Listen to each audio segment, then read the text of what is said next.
Sinhagad road परिसरातील राजकीय घडामोडींमध्ये महत्त्वाची मानली जाणारी प्रभाग समिती अध्यक्षपदाची निवड नुकतीच पार पडली असून प्रभाग क्रमांक 35 चे नगरसेवक सचिन रावसाहेब मोरे यांची अध्यक्षपदी बिनविरोध निवड करण्यात आलेली आहे। त्यांच्या निवडीमुळे भारतीय जनता पक्षाच्या कार्यकर्त्यांमध्ये उत्साहाचं वातावरण निर्माण झालं असून स्थानिक नागरिकांकडूनही सकारात्मक प्रतिक्रिया व्यक्त होत आहे। सिंहगड रोड हा पुण्यातील झपाट्यानं वाढणारा आणि समाविष्ट गावांचा मोठा परिसर मानला जातो।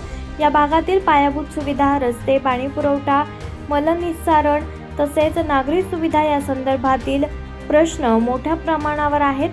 अशा परिस्थितीत अनुभवी आणि कार्यक्षम नेतृत्व म्हणून सचिन मोरे यांच्या निवडीकडे अपेक्षेनं पाहिलं जात आहे।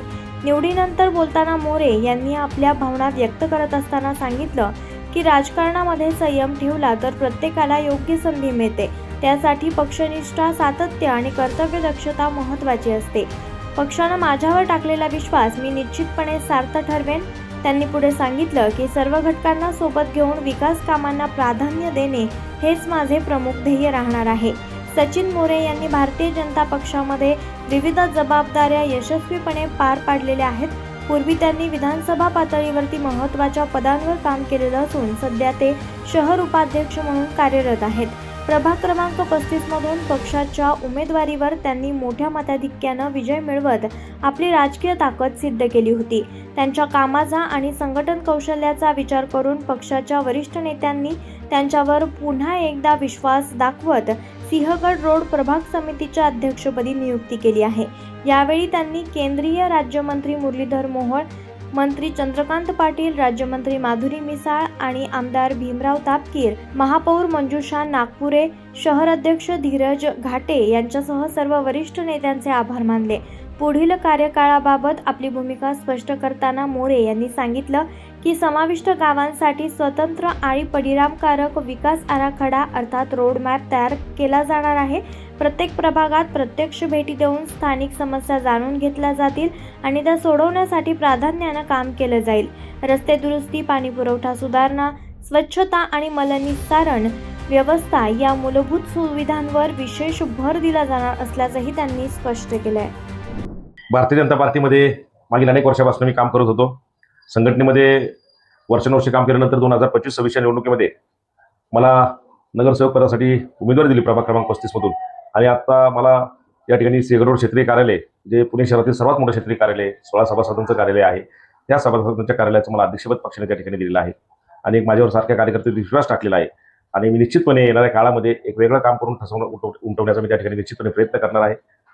त्या अनुषंगाने नागरिकांची जी समस्या असतील या भागामध्ये, पूर्ण सिंहगड रोड क्षेत्रीय कार्यालयामध्ये जे काही उणीवा असतील, कारण आपल्याला माहिती आहे 2022 ते 2026 या काळामध्ये पूर्ण प्रशासन राज होतं आणि त्यामुळे आता जे नवीन काय आता बॉडी फॉर्म झालेली पुणे महानगरपालिकेमध्ये सर्व कामं सुरळीत करण्याचा आमचा त्या ठिकाणी सर्व नगरसेवकांचा त्या ठिकाणी प्रामाणिकपणे प्रयत्न आहे आणि त्याचाच भाग म्हणून क्षेत्रीय कार्यालयाच्या अंतर्गत जो भाग येतो त्या ठिकाणी विकासाची कामं निश्चितपणे व नागरिकांच्या छोट्या छोट्या समस्या असतात त्या सुद्धा सोडवण्याचा माझ्यासारखा कार्यकर्ते त्या ठिकाणी निश्चितच प्रयत्न करेल। तुमच्या प्रभागामध्ये शहरी आणि ग्रामीण अशा दोन्ही नव्याने समाविष्ट झालेली जी काही गाव आहेत ते दोन्ही पद्धतीचे समाविष्ट गाव आहेत, तर त्या पद्धतीने कशा पद्धतीने काम करतात? ही जी प्रभाग समिती आहे त्याच्यामध्ये 97च्या आधी समाविष्ट असलेला भाग होता, म्हणजे तो आपला दांडेकर पुलाचा भाग असेल, जनता वसाहत असेल किंवा नवशे मारुती पु ल देशपांडेचा भाग असेल राजाराम पुलापर्यंतचा, त्याच्यानंतर 97ला समाविष्ट झालेला आपला हा भाग असेल वाडगाव धायरी किंवा धायरीचा भाग असेल आणि आता नव्याने समाविष्ट झालेले नरे, धायरी किंवा उर्वरित, नांदेड, खडकवासला, किरकावडी, नांदुशी, सनसनगर, उत्तमनगर, कोंढवे, कोपरे आणि शिवनेर ही गावं समाविष्ट भागात आमच्या या प्रभाग समितीमध्ये आहेत। निश्चितपणे प्रत्येक भागाची समस्या ही वेगळी आहे, कारण नव्याने समाविष्ट जो भाग झालेला आहे त्या ठिकाणी आपल्याला सर्व त्या ठिकाणी अजून पायाभूत सुविधांचा आपल्याला त्या ठिकाणी थोड्याशा उणीवा आहेत, त्या आम्ही सर्व नगरसेवक त्या ठिकाणी सोडवण्याचा प्रामाणिकपणे प्रयत्न करू आणि शहरी भागाच्या समस्या वेगळ्या आहेत, त्यामुळे ज्या ज्या ठिकाणची समस्या ओळखून आम्ही शिवणे, उत्तमनगर, कोंढवे, कोपरं हे जे आहे ते तुमच्या रोडचा वेगळा ट्रॅक आहे। अशा वेळेस प्रभाग समितीचे अध्यक्ष म्हणून तुम्ही त्या गावांना न्याय देण्यासाठी कशा प्रकारे प्रयत्न करणार असाल, काय अजेंडा असणार? त्या गावांमध्ये आमचे भारतीय जनता पार्टीचे नगरसेवक निवडून आलेले 2 सभासद आहेत, ज्याच्यामध्ये कोल्हेताई असतील, धनश्रीताई कोल्हे किंवा आमचे सुभाष भाऊ नाणेकर असतील, ते त्या ठिकाणी चांगलं काम करतायत आणि ते काम करत असताना त्यांना जी काही मदत लागेल ते आम्ही मीच असं नाही की आमचे खडकवासला मतदारसंघाचे आमदार असतील, भीमराव तापकीर किंवा इतर नगरसेवक आणि सर्व मिळून आम्ही त्या ठिकाणी त्या भागात ज्या ज्या सुविधा त्या ठिकाणी करायच्या त्या आम्ही निश्चितपणे प्रयत्न करणार आहोत आणि त्या संदर्भात आमच्या मागच्या काळात बैठकाही झालेल्या आहेत, प्रशासकीय अधिकाऱ्यांबरोबर बैठक झालेल्या आहेत, आमच्या पक्षांतर्गत बैठक झालेल्या आहेत आणि आमदारांनी त्या ठिकाणी स्वतः लक्ष घालून आम्हा सर्व नगरसेवकांना कल्पना दिलेली आहे की बाबा तुम्हाला सगळ्यांना इकडे थोडंसं समष्ट गावांना आपल्याला लक्ष द्यायचे आणि आमचे नगरसेवक देखील त्या ठिकाणी चांगलं काम करता येतात। आणि जो पूर्वीचा जो भाग होता जनता वसाहत वगैरे तो पर्वती मतदारसंघाचा भाग येतो. आणि माधुरीताई मिसाळ ज्या महाराष्ट्र राज्याच्या राज्यमंत्री आहेत त्यांनी देखील त्या ठिकाणी स्वतः दौरे करून त्या ठिकाणी आम्हाला काही सूचना केलेल्या आहेत. आता मागच्या महिन्यातही त्यांनी आमच्या भागामध्ये एक चांगला नदीचा जो प्रश्न होता त्या संदर्भात ओढ्याची जी वॉल होती त्याचं उद्घाटन भूमिपूजन करण्यासाठी आल्या होत्या. त्यांनी आम्हाला काही सूचना केल्या त्याप्रमाणे आम्ही त्या भागातल्या त्या ठिकाणी सुविधा आम्ही त्या ठिकाणी व्यवस्थित करणार आहोत. काय आव्हानं आहे तुमच्यासमोर या कामाची? म्हणजे जसं की आता मागे पाऊस झाला आणि त्या पावसामध्ये पूर्ण सिंहगड क्षेत्रीय कार्यालयाच्या अंतर्गत आपण बघितलं तर ड्रेनेज व्यवस्थेचा पूर्णपणे बोजवारा झाला होता. म्हणजे सगळ्या ठिकाणी रस्त्यावर पाणी तुंबलं होतं. तर या बाबीकडे तुम्ही कशा पद्धतीने बघता? कारण पावसाळा समोर झाला. त्या दिवशी जो पाऊस झाला तो 130 वर्षानंतर सर्वात मोठा पाऊस झालेला आहे. तो छोटा पाऊस नव्हता आणि निश्चितपणे त्या दिवशी तर काही ठिकाणी प्रॉब्लेम झाले, परंतु ते दुसऱ्या दिवशी सगळे सुरळीत आपल्याकडे व्यवस्था झाली होती. आणि तो जो अनुभव आलेला आहे त्या अनुषंगाने आम्ही आता एवढ्या महिना दीड महिन्यामध्ये पावसाळा सुरू नगरच्या अगोदर 15 दिवस आम्ही सर्व ओढे नाले त्या ठिकाणी स्वच्छ करणार आहोत, सर्व ड्रेनेज लाईन त्या ठिकाणी स्वच्छ करणार आहोत, सर्व पावसाळी लाईन त्या ठिकाणी स्वच्छ करणार आहोत, जेणेकरून तसाच पाऊस जर पुन्हा एकदा आला तर आपल्या ज्या नागरिक आहेत त्या भागाचे त्यांना त्रास झाला नाही पाहिजे. त्यासाठी आम्ही सगळेजण प्रयत्न करणार आहोत.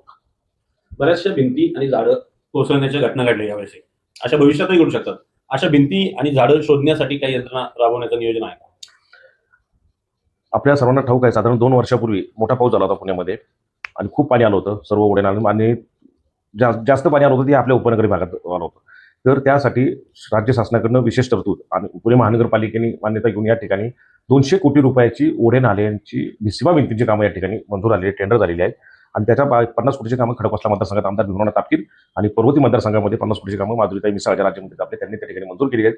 त्यांची कामं चालू आहेत. तेव्हा आपण जो प्रश्न विचारलात की अशा काय आपण त्या ठिकाणी भिंती शोधलेल्या आहेत का, त्या अगोदरच शोधून त्याच्यावरती आता कामही चालू आहे आणि जूनपर्यंत आम्हाला ती कामं त्या ठिकाणी आम्ही संपवणार आहोत. नवले पूल वाहतुकीचा जो काही मुद्दा आहे, वाहतूक कोंडीचा जो काही समस्या आहे, कारण का गेल्या अनेक दिवसापासून सर्व्हिस रस्त्याचं काम आणि रस्ता रुंदीकरणाचं काम त्या नवले पुलाच्या भागामध्ये राहिलेलं आहे. वाहतूक कोंडी होती, अपघात मोठ्या प्रमाणात होता. याबाबत काही महानगरपालिकेच्या वतीने उपाययोजना करणार? महापालिकेच्या वतीने महापालिकेचा जो 12 मीटरचा सर्व्हिस रोड आहे तो जर त्या ठिकाणी झालेला नाही तो आता आम्ही करणार आहोत. त्या संदर्भामध्ये आमचे आमदार भीमराव तापकीर आणि आम्ही सर्व नगरसेवकांची मागच्या काळामध्ये व्हिजिट झाली. आणि जो हायवेचा सर्व्हिस रोड आहे त्याचा पार्ट पूर्ण आपल्याला माहिती नॅशनल ऑथॉरिटीकडे जातो, जो आपला राष्ट्रीय महामार्ग विभाग आहे त्यांच्या अंडर जातो तो भाग. आणि त्यांच्या दृष्टीने ते त्या ठिकाणी उपाययोजना करत आहेत. मागच्या काळापेक्षा आता निश्चितपणे त्या ठिकाणी सुधारणा आहेत, परंतु पुढच्या काळामध्ये अजून तुम्हाला त्या ठिकाणी निश्चितपणे सुधारणा दिसतील. संपलंय. प्रभाग समितीचे अध्यक्ष म्हणून नागरिकांना कशा प्रकारे आवाहन करा, नागरिकांच्या समस्या तुमच्यापर्यंत कशा पोहोचवता येतील किंवा आवाहन कसं करा? प्रभाग समितीचा अध्यक्ष या ठिकाणी मला पक्षाने दिलेला आहे. नागरिकांसाठी मी त्या ठिकाणी त्याचं निश्चितपणे काम करणार आहे.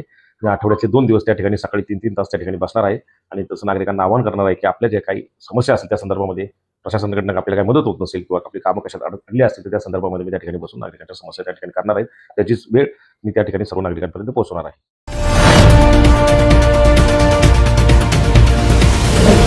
आरंभ पर्व न्यूज. आरंभ एका नव्या पर्वाचा.